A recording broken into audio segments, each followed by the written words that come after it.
Japan में एक ऐसे व्यक्ति को मौत की सजा दी गई है जिसने टोक्यो के पास अपने अपार्टमेंट में 9 लोगों की हत्या करके शवों के टुकड़े किए थे। ताकाहिरो शिराइशी नाम के इस व्यक्ति को ट्विटर किलर कहा जाता था। ट्विटर किलर क्यों कहा जाता था वो भी बताएंगे, मगर पहले मामले से जुड़ी कुछ और बातें आपको बताते हैं। दरअसल शिराइशी को 2017 में 9 पीड़ितों की हत्या के लिए 2020 में मौत की सजा सुनाई गई थी। पीड़ितों में से ज्यादातर ने सोशल मीडिया पर आत्महत्या के विचार पर पोस्ट किए थे। शिराइशी को महिला पीड़ितों का यौन शोषण करने का भी दोषी माना गया था। शिराइशी के अपार्टमेंट में कोल्ड स्टोरेज कैसेज में 8 किशोरियों और महिलाओं और एक पुरुष के शवों के टुकड़े मिले थे। अब आती है ट्विटर किलर नाम की बात। तो जांच में सामने आया था कि शिराइशी ने सोशल मीडिया प्लेटफॉर्म ट्विटर के जरिए पीड़ितों से संपर्क किया, उनकी आत्महत्या की इच्छा पूरी करने में मदद करने की पेशकश की। अब ट्विटर का नाम बदलकर एक्स हो चुका है। शिराइशी ने 3 किशोरियों और 5 महिलाओं के साथ रेप करने के बाद उनकी हत्या कर दी।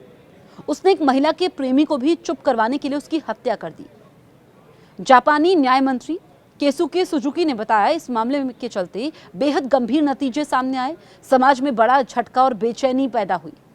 शिराइशी को मौत की सजा ऐसे वक्त में दी गई है जब जापान में मौत की सजा को खत्म करने या पारदर्शिता बढ़ाने की मांग बढ़ रही है। सुजुकी ने जापान में मौत की सजा की जरूरत को उचित मानते हुए कहा कि हाल ही में हुए एक सरकारी सर्वे से पता चलता है कि जनता का एक बड़ा हिस्सा अभी भी मौत की सजा का समर्थन करता है। हालांकि इसका विरोध कुछ हद तक बढ़ चुका है। उन्होंने ये भी कहा कि गंभीर अपराधों के बारे में चिंता बढ़ रही है। शिराइशी को टोक्यो डिटेंशन हाउस में गुप्त रूप से मौत की सजा दी गई। सुजुकी ने बताया कि जापान में अब 105 लोग मौत की सजा का सामना कर रहे हैं, जिनमें से 49 लोग दोबारा मुकदमा चाहते हैं।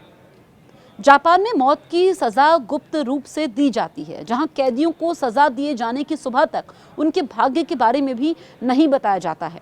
साल 2007 से जापान में मौत की सजा पाने वाले लोगों के नाम और उनके अपराधों की कुछ जानकारी उजागर करनी शुरू कर दी गई है, लेकिन अभी भी खुलासे सीमित हैं।